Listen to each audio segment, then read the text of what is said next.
নারীরা গৃহে থাকলে তাদের সম্মান করা হবে, মানে নারীরা গৃহে থাকলে বরং এইভাবে এই জিনিসটা ভাবা যেত না যেটা আমরা ভাবি। বাংলাদেশ জাতীয়তাবাদী দল কিংবা এই এখনকার বিশ্ব কিন্তু সবসময় আপনার অফিস রিকোয়ারমেন্টটা নাই, অফিসে যে যেতেই হবে এটা রিকোয়ারমেন্টটা নাই। এখানে এখন অসংখ্য ট্রেড আছে, অসংখ্য ইনভলভমেন্ট আছে, অসংখ্য জব আছে, যেটা আপনাকে আপনার পরিবারে থেকে আপনার সংসারে কাজ করার পাশাপাশি আপনি কিন্তু একজন স্বাবলম্বী মানুষ হিসেবে থাকতে পারেন।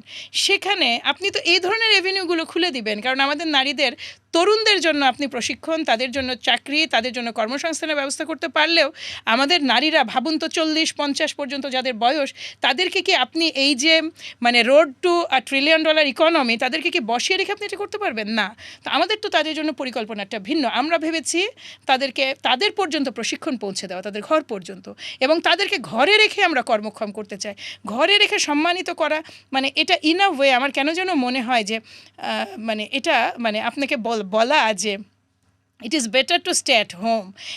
মানে অ্যাট হোম মানে দেখুন, আমার মনে হয় যে এই চয়েসটা নারীদের ওপরেই থাকা উচিত, যে তিনি তার জীবনটা ঘরে কাটাতে চান কি না, কিংবা তিনি একজন তার মতো উপার্জনক্ষম মানুষ হয়ে চলতে চান কিনা।